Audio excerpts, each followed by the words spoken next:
Good morning, Jamaica. We are here again for another press briefing. I think this is number 8 in terms of our press briefings. As always, we believe that it is important that you get accurate information, and so we are here to give that information to you. And with me this morning, I have Minister Desmond Mackenzie, who is our Deputy Chair of our National Disaster Risk Council. He's also our Minister of Local Government and Community Development. We also have Minister Darrell Vaz, our Minister of Energy, Telecoms and Transportation, who is extremely important at this time. With us, we also have the person everybody wants to hear from, Mr. Evan Thompson, who is the head of our Meteorological office here in Jamaica. Many people have said that they look forward to these briefings so they know what is happening, and I thank you all for tuning in. I thank the members in the diaspora for also tuning in and helping us to get the message to your families back home in Jamaica. So this morning we're going to have a quick briefing, and so I'm going to start with Evan Thompson. I need to acknowledge some others who are in the room. I want to acknowledge the head of ODPEM, Mr. Richard Thompson, who is here, and also the permanent secretary in the Ministry of Local Government and Community Development, Marsha Henry Martin, and they've all been here overnight. I also want to acknowledge the members of the media who are here. They have been here consistently with us. We want to thank them. They are here sleeping on cots. That's how committed they are to getting the news and the information to you, and I'm very grateful to them and thank them. I know it's difficult being away from your families, but know that we are grateful to you. Another person that I need to thank are the caterers. There are a lot of people here in the emergency center and they need to be fed. And I want to thank the mothers team that's working to provide food. They bring breakfast, lunch, and they try to bring dinner too. And everybody who is in the emergency center is fed. We cannot do this without them. So I just wanted to acknowledge them also. So let's get started with the man of the moment, Evan Thompson. Thank you very much, Minister. And the lady of the moment is Hurricane Melissa. And we'll be hearing a lot about Hurricane Melissa today because there has been no significant change in terms of the magnitude of this system, the strength of its winds. Our satellite imagery will just give you a good picture of what is really happening out there over the waters and even over the land, because Hurricane Melissa, a Category 5 hurricane, continues to barrel its way. Well, not barrel its way because it's still moving pretty slowly, but moving toward the southwestern coastline of Jamaica. We are starting to experience quite a few of the impacts of this system because we have been experiencing rainfall over much of the island, especially in the west and the south of the country. We've been having some periods of heavy rainfall, mostly moderate rainfall. There have also been gusts of wind and some sustained strong winds over sections of the island. The gusts, of course, going well into tropical storm force as we went through the night last night and as we have gone through this morning so far. We recognize that the system has not yet made landfall. The center is still some distance away from the coastline, just about 70 to 75 kilometers from the southwestern coastline, and it is still moving toward the north-northeast. So it is moving closer and closer to the coastline of Jamaica. I mentioned that it has been moving slowly, but it has been moving a little bit faster than it was previously because it's now moving at 11 kilometers per hour. That's just about 7 miles per hour. And it is expected to make that turn to be more in a direction, moving in a direction toward the northeast, which is a slight shift toward the east, more so than it is going at this time. So it will continue to move toward the island, making its entry on the southwestern coastline. We do expect, let me move this slide forward a little bit so you can see and get an idea of where we're expecting it to move. First, let me just point to those circles that you're seeing on the image. Where the center is located, the inner, I refer to it as the inner core, which is that orange area that's surrounding it.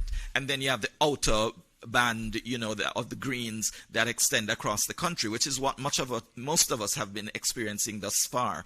But the inner core that we speak of is that orange area that we expect to be making some impact on the island, and that's where the stronger winds are concentrated. Also, the heavier rainfall is in that general area. We did say that the system is a Category 5 hurricane at this time, and when it makes landfall, it is expected to still be a Category 5 hurricane. That means it will cause catastrophic damage, life-threatening damage. There is very little that can stop a Category 5 hurricane. And regardless of the where you are in the parish of Westmoreland or St. Elizabeth, if you are under the impact of those Category 5 hurricane force winds, you will be having significant difficulty even with infrastructure that's in the area. So ensure that you are in the strongest area that you can. The recommendation from the Hurricane Center is that you would have as many walls between yourself and the outside as you can, because it is important to reinforce yourself and to ensure that you are not left vulnerable to this system. We do expect that it will gradually be reduced in strength as it moves over the island. It will fall to a Category 4 maybe, and then Category 3 as it exits the country possibly. But in the meantime, when it makes landfall, which is expected, as you can see in this image here, to be somewhere near Parati in western St. Elizabeth, that's somewhat to the east of Black River. So it will most likely make landfall in the western part of St. Elizabeth rather than in the eastern part of Westmoreland. And then it will continue moving toward the northeast. That is the direction of movement that is expected. It will continue over the northern part of St. Elizabeth and then move into southern Trelawney. And the exit is expected to be somewhere in Trelawney rather than in St. Anne. It would be most likely in the eastern end of Trelawney rather than St. Anne, where it makes its exit from the island of Jamaica. Here we see the area, this area of orange shows the outer bands of the system, where we are expecting to be experiencing impacts. Heavy rainfall right across the length and breadth of Jamaica. Also strong winds across the island. The amounts of rainfall that we expect, we see here again, we indicated that we would have between 20 and 30 inches or 500 to 750 millimeters of rainfall affecting sections of the island. The area that is expected to be impacted mostly has been narrowed a little bit on the map. So you'll see that Jamaica's central parishes are most at risk and extending into the west of the island as well. And then some slightly lower figures are expected for the rest of the island, but still significant rainfall. 12 to 16 inches, 300 to 400 millimeters is nothing to scoff at. It's still a lot of rainfall, still expected to produce significant flooding. You might be saying that this system doesn't seem to be packing much of a punch because what you've been experiencing outside doesn't seem to be worthy of all the hurrah that we're creating about the system. But the truth is, it is still some distance away from the coast, expected to move closer and then move across the island, and that means that the impacts are going to be significantly greater than you've already been experiencing. Flooding is expected, landslides are expected, storm surge is expected, and of course those strong winds we will not be able to escape, especially if you're in the path of this system and in the path close to the eye of the system. The rest of the island, I mentioned the Category 5 hurricane force winds that will be experienced over parts of St. Elizabeth and Westmoreland going into Trelawney, but we are expecting tropical storm force winds over the rest of the country. And so we all should be experiencing or looking out for the experience of tropical storm winds right across the island. Here we see on our picture some of the areas that are expected to be mostly inundated by storm surge that is also expected to come onshore.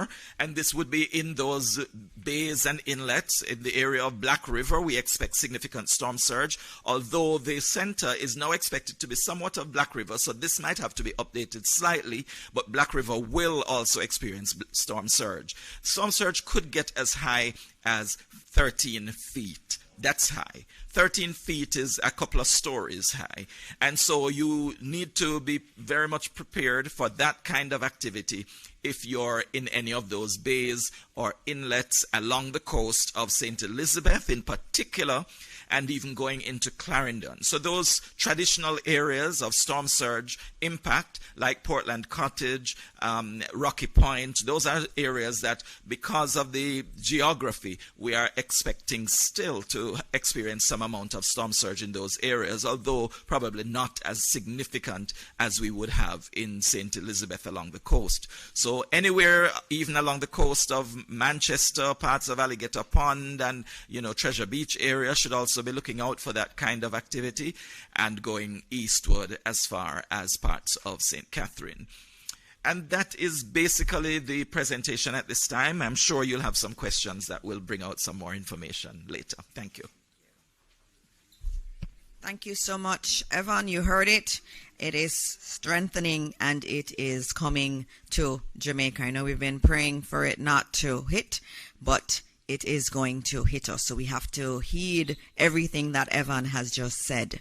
I'm going to ask if there are any questions for Evan before we go on to the others. Any member of the media? Okay, please go ahead. Do we have a mic, or you're just going to speak very loudly and I'll repeat it? Sure. Good morning. I think the mic is coming.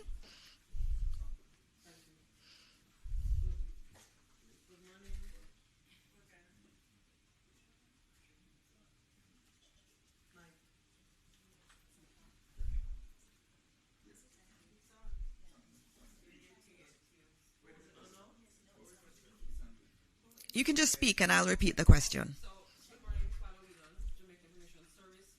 Has the window now officially closed for Jamaicans to make preparations, especially on the western side of the country, considering the distance of the system from the coast? Okay, so the question was, has the window now closed for those who need to make preparations, especially on the western side of the island? We're very close. Thanks for the question, JIS. We are very close to the closing of that window. I mean, I would not actually say it's entirely closed, because there are a couple of things that you might be able to do right outside your doors that could reinforce your structures. If that is a possibility, when we have some level of calm, I have been hearing from persons in St. Elizabeth, in Manchester, who have indicated that they are getting quite some heavy rainfall and some strong winds, but there are usually some lulls, some periods of semi-calm that they can probably do something quickly on the outside and get back inside. So we would like to ask everyone to ensure that you keep yourself safe. Exercise extreme caution if you have to do anything immediately outside. But of course, as the system moves any closer, we will start to experience the eye wall of the system moving onshore, and then the eye will make its impact. And we do expect that that will occur by midday today. So during the latter part of this morning, after 11 o'clock, I would say let's not take any chances on the outside. Let's make sure that we are on the inside, so as this system makes its way here, we're not destroyed ourselves. Apart from the structures outside, we have to make sure that we save our own lives. Thank you. Thank you very much, Evan. We're going to now move to Minister Darrell Vaz, who is our Minister of Energy, Telecoms and Transportation.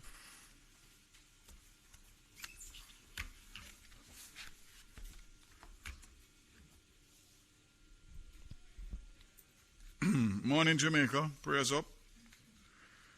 Let's start with JPS, which I know is on everybody's mind. The electricity grid has already been impacted by hurricane conditions, which have caused several power outages across the island.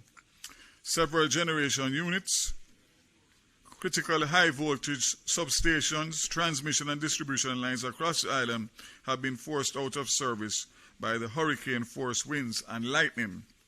As a result, approximately 240,000 or 35% of JPS customers are without power. That's out of a possible 700,000. mainly in the parishes of St. Elizabeth, Manchester, St. James, and Hanover. The status generation, there is adequate firm generation online to serve our customers. No renewables are available. As I said before, customers impacted, more than 75% of the customers in St. Elizabeth, Manchester, Hanover, and St. James are affected without electricity. The least impacted parishes, with less than 10% of customers impacted, St. Thomas, Kingston, and St. Andrew, and St. Catherine. The majority of hospitals continue to be supplied with JPS power, except those in Manchester and St. Elizabeth, such as Black River, Mandeville, and Percy Junior Hospital. But I can confirm that they are operating on standby power, generator power. There is no plan at this point to shut down the grid. JPS crews continue to respond and restore critical facilities and customers where it is safe to do so. In the meantime, JPS is reminding customers to stay safe and take precautions to protect life and property. And most importantly, stay tuned to official channels of information, which include government and JPS, for further updates. As it relates to our telcos, I'll start with Digicel. 26% of mobile network is offline, predominantly due to the widespread loss of power. There's a further 209 sites running on generators and 9 on batteries. For fiber to home customers, we are seeing 20% customers offline due to no power in their homes.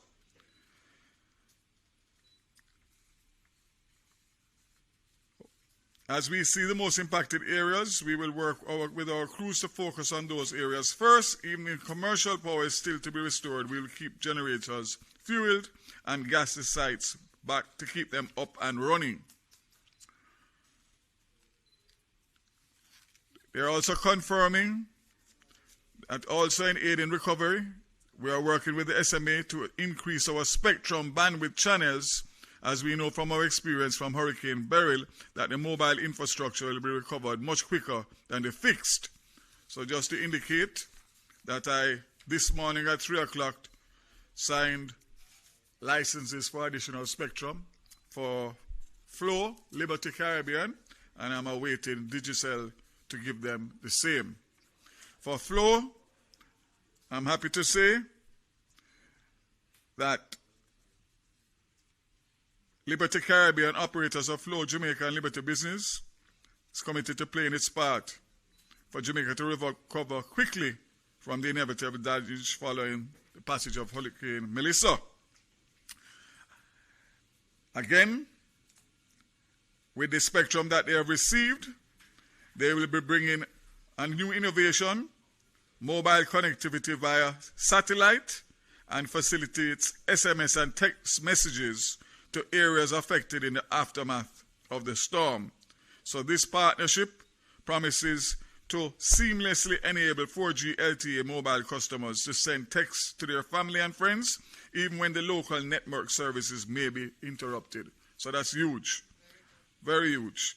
And this collaboration with Starlink reflects a deep commitment to the Caribbean and protecting Jamaica. So we look forward for that. And we also look forward for Digicel to do the same, which will give us a lot more ability to communicate and to recover as quickly as possible. This one is the big important one now, and that is the airports. Based on my consultations with PACAL and the Jamaica Civil Aviation Authority about the timeline for the Norman Manley International Airport to accommodate emergency relief flights after the passage of Hurricane Melissa, the assumption is that the system will leave Jamaica by the end of today, Tuesday, October 28th, and that the impact on the Norman Manley International Airport is not extensive. Both PACAL and JCA will use tomorrow, October 29th, to inspect and clean up the facility and restore the test equipment that have been decommissioned to accommodate flights. These emergency relief flights could therefore be accommodated as early as Thursday, October 30th, 2025. Again, we are not sure what's going to happen with Montego Bay, who will face at least a lower category, possibly category 3.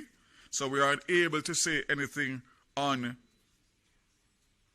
Sangster, but we know that it could have potential disabling impact for that airport. The good news is that the Ian Fleming International Airport is being considered as a part of contingency planning. So it means that we could get into Ian Fleming with certain types of aircrafts, and that will help us significantly based on the distance between Ian Fleming and Montego Bay. Petrojam, following another meeting this morning of the refinery, Petrojam is turning its attention to deepening participation in the broader national multi-agency response. Fuel security plays a key role, as we know, and Petrojam is assuring that all 3 international airports, in addition to all airdromes, are at 75 to 80% capacity for aviation fuel. This will enable aircraft movement to resume immediately. In addition, Petrojam has 2 to 3 weeks supply of aviation fuel at its Kingston and Montego Bay storage facilities. So in accordance with international standards, we will follow strict safe storage and rigorous testing prior to reopening. Jamaica Civil Aviation Authority, the microwave system is in general is operational, with the exception of the links between Winchester headquarters and Catherine Peak, which is currently offline. All remote sites are operating on generator power. So this means that we will be able to accommodate relief flights, which the requests are coming in fast and furious. And as I said before, we spoke about Airports Authority. Finally, I'll just give an update on JUTC. And that was up to 9 o'clock last night, reporting 361 persons that were taken to shelters in several parishes. All road operations for JUTC ceased last night, with the exception of transport assistance being provided to essential services staff, such as hospital workers. JUTC's emergency standby teams remain in place at all depots. We will have some kind of disruption to some of the buses, because those buses that use CNG will not be able to be fueled immediately due to the fact that the plant has been decommissioned.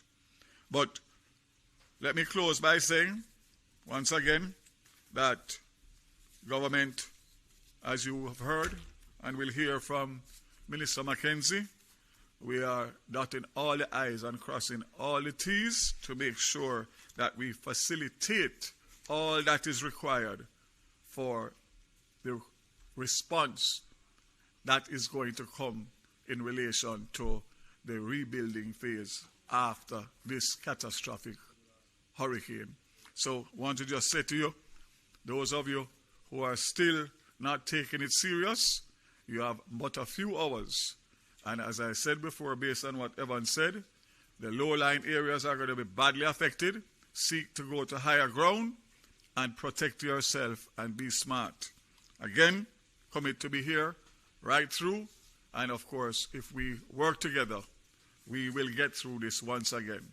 God bless Jamaica and keep safe. Thank you very much, Minister Vaz. As you hear, we have not stopped working. He's not going to stop working to ensure that we have electricity and that we have telecom service. Right before this press briefing started, I heard him on the phone with JPS's head, and they were talking through how they were going to be making sure that we have electricity up in areas that aren't as badly affected, and then that we can recover even more quickly. He has not stopped working for us, and we have to obviously thank Starlink for that support that they're giving to our telecoms providers in Jamaica to ensure that even if our systems locally go down, that we will still be able to communicate internally and externally with the rest of the world. Also want to welcome the members of the media who are joining us from overseas. I know that the feed is going out also. We say good morning to you and good morning to all of your viewers out there too. Next up, we have Minister Desmond McKenzie, who is not just our Minister of Local Government and Community Development. He is the one that's coordinating the entire disaster response, wearing his hat as the Deputy Chair of our National Disaster Risk Council. The chair is the Prime Minister, who is very much behind the scenes coordinating all of this and calling all of us for updates. And so this morning you will hear directly from Minister McKenzie his updates on the entire disaster management framework.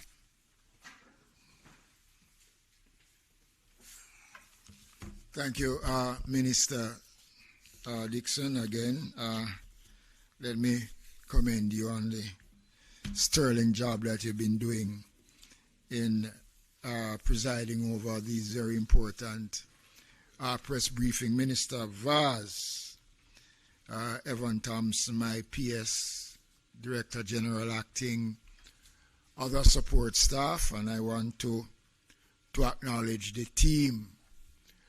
The Jamaica Fire Brigade and the JISTV was very active last night, responding to a number of calls to assist residents in sections of the corporate area. I want to, first of all, give an update on the state of shelters. Again, I want to repeat that all of the 800 and odd shelters are open. The numbers that I have presently speak to, of the 800 shelters, 382 shelters are occupied so far, with a total of persons within these shelters of almost 6,000 persons. Just to give you a rundown of the numbers in Kingston and St. Andrew, there are 45 shelters which are open with 581 persons. In Clarendon, 39 shelters with a accommodation of over 865 in Clarendon. Westmoreland, 33 shelters open with over 500 persons. St. Mary, 27 shelters with over 500 persons. St. Catherine, 27 shelters, 394 persons. Portmore, 8 shelters, 74 persons. St. Thomas, 18 shelters, 609 persons. Manchester, 23, 135. St. Anne, I see here 18 shelters open, but 0. There seems to be no one in any shelters in St. Anne. We'll check on those numbers. And over 19 shelters are open with over 261 persons. St. James, 30 shelters, 209 persons. Trelawney, 10 shelters, 313. Portland, 59 shelters, 541. St. Elizabeth, 26 shelters, 289. Now, St. Elizabeth is of concern because I am understanding that we are getting calls before we came on here of persons in St. Elizabeth asking for transportation to be sent into various communities to transport persons out of those areas. As Minister Vaz have said, it is going to be difficult. I have given instructions to the ODPEM director and to the team to advise the disaster coordinators and the members of parliament and the mayors wherever transportation is needed and they can get those transportation, they should do everything that is possible to provide the transportation to take the people out. But the system that we have had, as Minister Vaz said, those systems have been put on hold now because of the closeness of the system. So I would urge persons who can move to do so, and the mayors and the CEOs and the councillors and the members of parliament to do everything that is possible to assist those persons in moving. The impact of Melissa is being felt. Evan gave full details. We are having reports of widespread impact across several parishes, which are seeing increased number of land slippage, flooding, fire, storm surge, and power outage.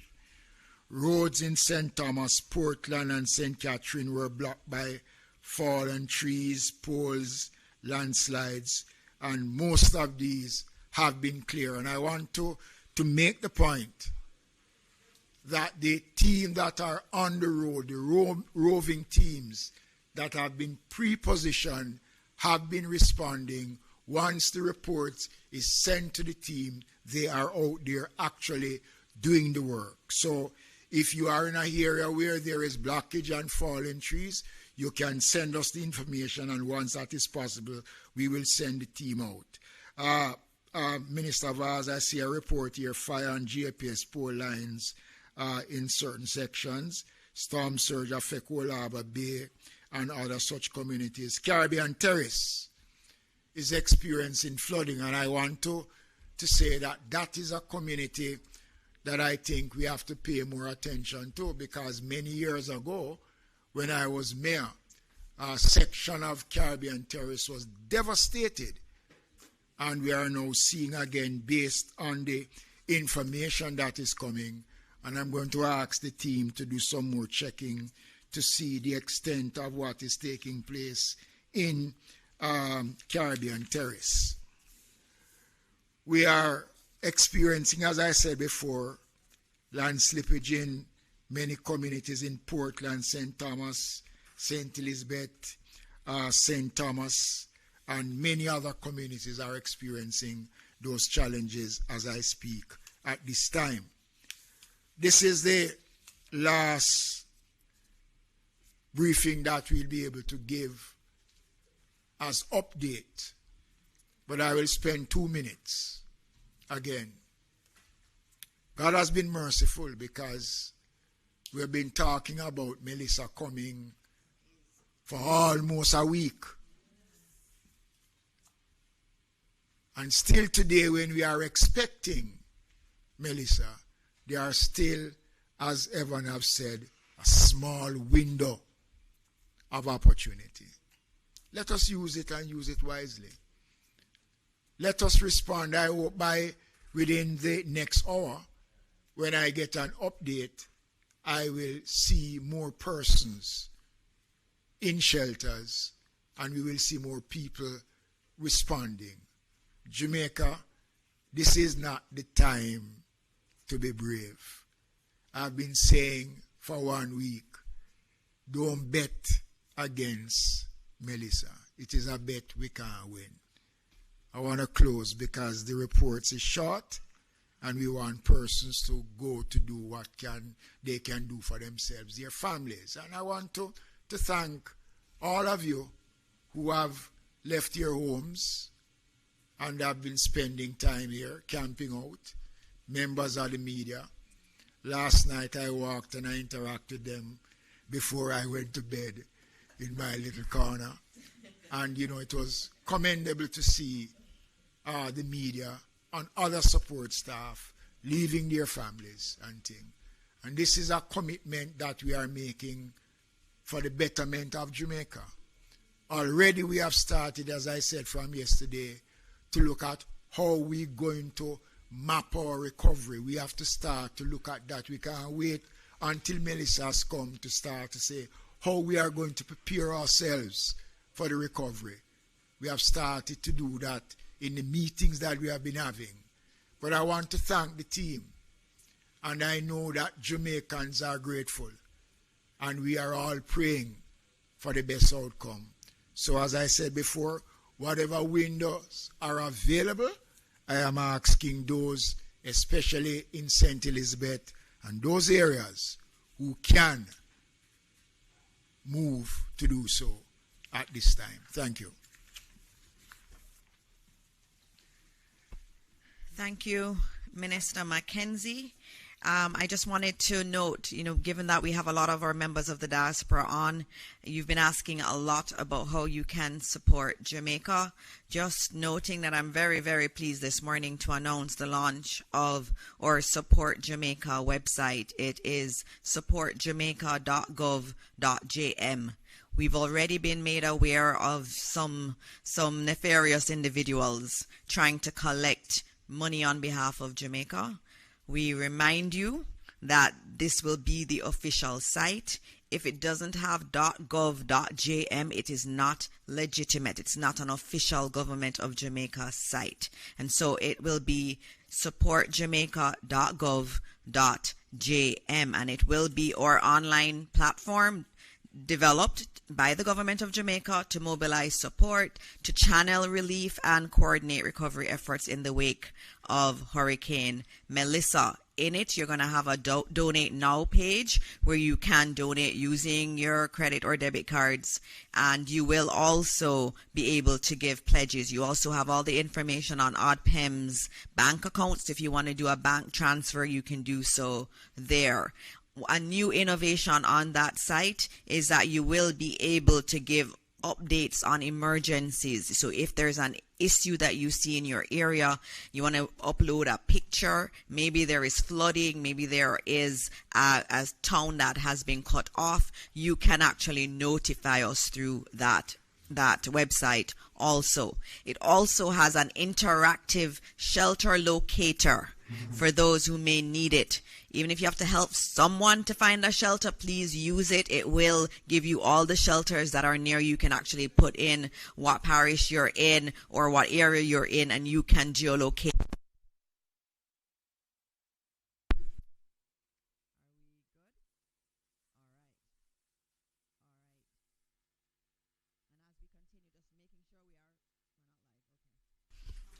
Oh, thank you.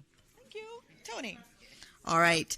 We had a quick power outage, but we are back up here. Just noting again that you can find shelters. They are on that site, supportjamaica.gov.jm. And so it is all about mobilizing resources. So it's a resource for those locally and also for those in the diaspora and anywhere in the world that wants to give support to Jamaica. Again, the website is supportjamaica.gov.jm, and it was created overnight, updated in basically a day. The developers spent a day working on it, and we want to thank them. And it was donated to us by Amber Group in consultation with other members of the team and other private sector partners.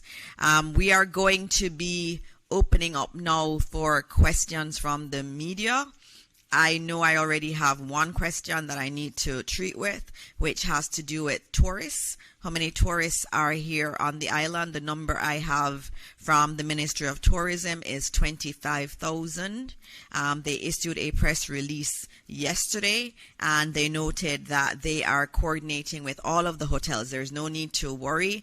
The Ministry of Tourism has its center that is in constant communication with all of the hotels, has been providing support, and so we are keeping those tourists as safe as we possibly can. And so I open up for questions. Zara, you're first. Good morning, everybody. Zara Burton, representing Reuters today. I would like to know, please, I realize that it is still early to talk about this, but I'm just curious if it is that, there could be any kind of comment about, search and rescue preparation. If there could be any kind of comment about if it is that you are in this hurricane and your shelter is compromised. Is there any advice on, I don't know if ODPEM can give any advice on safe rooms to go to, just any practical advice to residents who may be in this hurricane and in very perilous situations during and post? Thank you for that question, and we're going to get you an answer. Let me say that the Jamaica Defence Force and the Jamaica Constabulary Force are members of the National Disaster Committee, and they sit in the command center during the operation. So any request that comes in for search and rescue will be undertaken by the Jamaica Defence Force along with the Jamaica Fire Brigade, because they are a part of the national response team, and they are present, and we have equipments that are pre-positioned prior to the passage of Melissa that will be able to respond. So in a nutshell, yes, we are in a position to respond, and once the request comes in, the team will be ready to go. We have boats, helicopters, you name it. The government has equipped the Jamaica Defence Force, especially with a number of helicopters. The Jamaica Fire Brigade have a number of boats that can be used on land and can be used at sea for rescue operation and search operation. Minister, I think there were some questions around tips, I think, between you and Mr. Thompson in terms of tips for persons. I know you're an expert in this area. Yeah, thank you, Minister. Very difficult in terms of tips for Category 5, but nonetheless, I think one of the things that we have to do is to ensure that, as was said before, that we are doing most of the preparation going in. In terms of tips, we have always said that person should try as best as possible to bring a lot of stuff already outside, inside. We don't want a lot of stuff that you have loose stuff outside. Especially, Minister spoke it about construction sites. A lot of those things can be used as missile in the system. So you try to bring a lot of those in as best as possible. Try to secure your animals. If you're inside, you stay in between walls that are not close to your outer walls in terms of your structures, because if your structure is not sound enough, those will go. A little bit better, I think, for persons who have multi-story facility. If your roof goes, you can go on the lower part of your lower part of your building. Search and rescue component, the minister said it before. The teams are out there, but what we are saying in terms of tips as well, which was said before, and I will enforce it again, get into the shelters, because in terms of search and rescue, we can't do search and rescue in the heights of a system. Persons need to get away from the coastline, away from low-lying areas that are prone to flooding, and ensure that you are in safe, elevated areas to ensure that you are safe from all the dangers of coastal waters and riverine waters. And as best as possible, ensure that on the inside of your property, you are staying in between double walls. So if your outer wall goes, you're a little bit protected, and stay downstairs if you have a multi-story facility. Thank you. Okay, thank you, Mr. Thompson. Thank you, Minister Mackenzie. I think we're going to go to nationwide news now. Yes. Good morning, everyone. Mahiri Stewart, Nationwide News. Question for Minister Vaz. You oversee the energy, telecoms, and transport portfolio. Have you been receiving any reports of vandalism in any of those three sectors?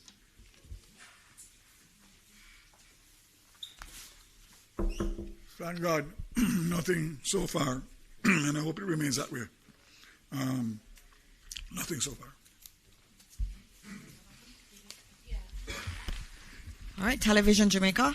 Yes, Minister Vaz, Andrea Chisholm from TVJ.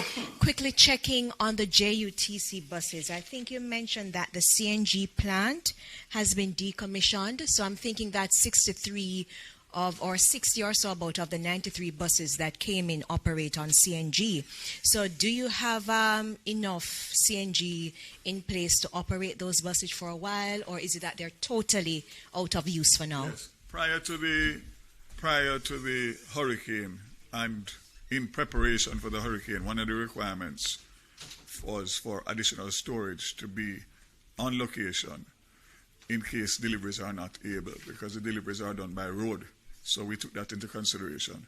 So I'm hoping that the plant will be able to be recommissioned in short order, but there may be, depending on the level of damage, some disruption in terms of the full fleet, but we will have enough to do what we need to do. Nationwide once again. Question to Evan Thompson.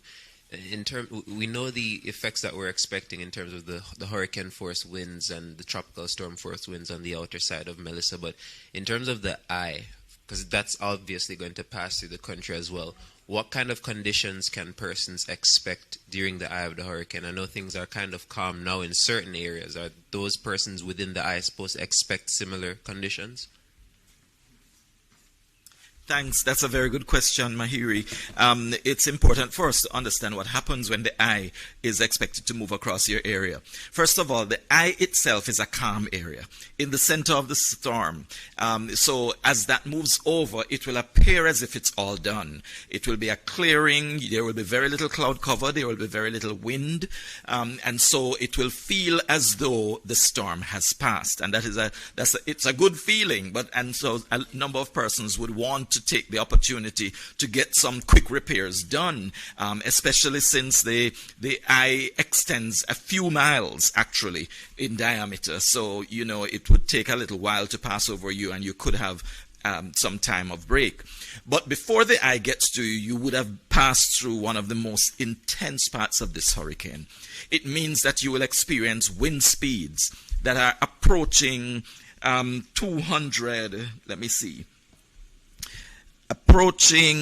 300 kilometers per hour. This is round about 185 miles per hour. That's what the system is packing as a Category 5 hurricane. And much of that will be within the eye wall. In that eye wall, which is that area that surrounds the eye, you will have that most intense wind speeds, but also the most torrential downpours of rainfall. So that area will pass from the coast right across as the eye moves. Of course, that is the protective area for the eye that moves along with it, all the way from the southwest of Jamaica to the north central part of the island. So you will experience those intense conditions before the calm, and then after that calm, you experience it once again, unfortunately, and the winds will be from the opposite direction. So if it was coming to you from the east, it will now come to you from the west after the eye. If it was from the north, it will come from the south after the eye passes. It's always from the opposite direction after the eye passes, and you have to prepare yourself for that.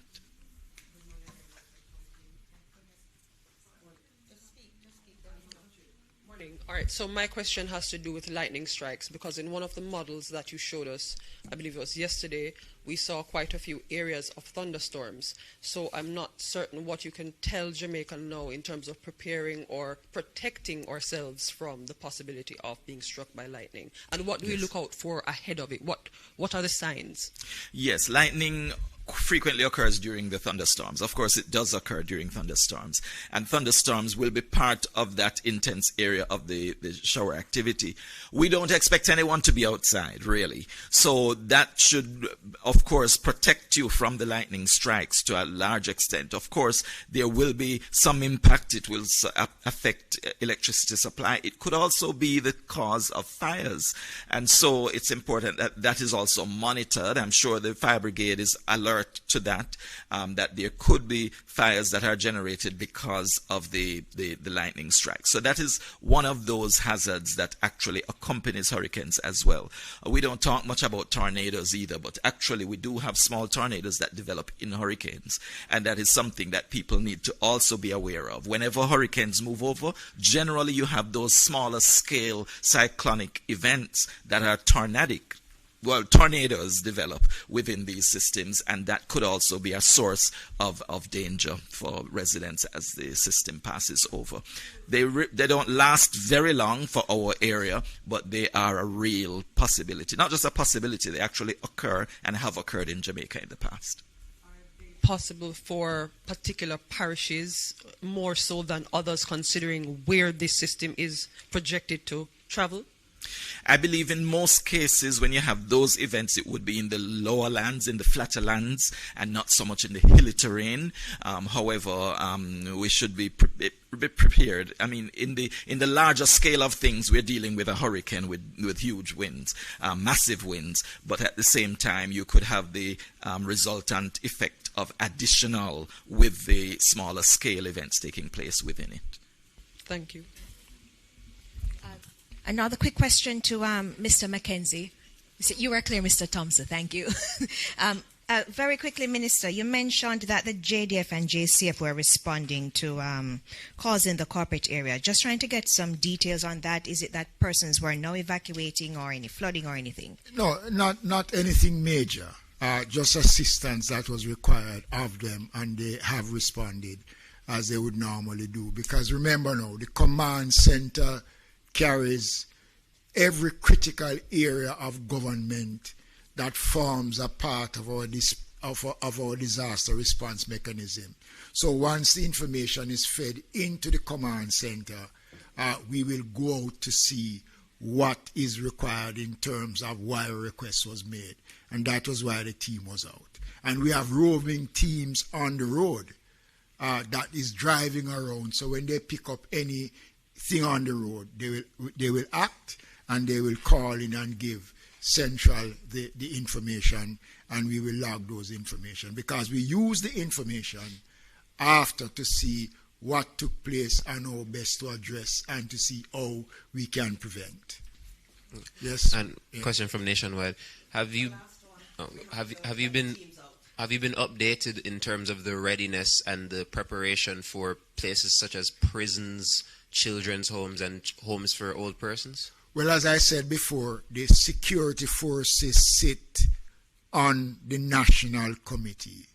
So everything security-wise, and we don't discuss the security aspects of the prisons and the operations of the police and the military, because that is confined, and you know why that has to be confined. The Ministry of Labour and Social Security, we work with all the ministries are involved. So children homes and the infirmaries and everything is taken care of in the general scheme of things and planning. And inspections are done to these facilities to ensure that they are up to standard. Ask you one more question. Could you just comment on why it is that at first we were facing a multi-day event, and now you're saying by this evening it will go? Could you just at least address that little thing? All right, we're going to have to, this has to be the last question, because we do have to get the teams who need to get home safely. And so this is the last question. And I think you had answered it, Evan, before, but come. Yes, this event has been multiple days that we've been experiencing it. This passing of the passage of the eye across the island will not be a full day. However, the entire event, we've been experiencing this for over a week, and this is part of the system that has been impacting us.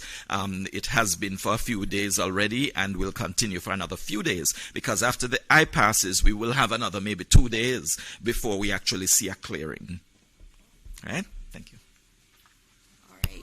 Thank you very much. So we are at the end of this press conference, just reminding everyone that if you want to support, we have international media that's streaming this live. If you want to support Jamaica, please go to supportjamaica.gov.jm. We're already receiving reports of flooding in St. Elizabeth. So all of you who are on the path that Evan has given us, please make sure you are getting to safety. It is becoming late to get to safety. The entire country is going to be affected. But as we said yesterday, we know we will get through this. Evan has said that this cloud and this wind and this rain will last for a couple of days. But after that, we will rise again as a resilient Jamaican people. And so as we leave today, we continue to pray for this beautiful country. Pray for those who are in the path of Hurricane Melissa, that God will guide them and God will keep them safe. Thank you all, and God bless Jamaica, land we love.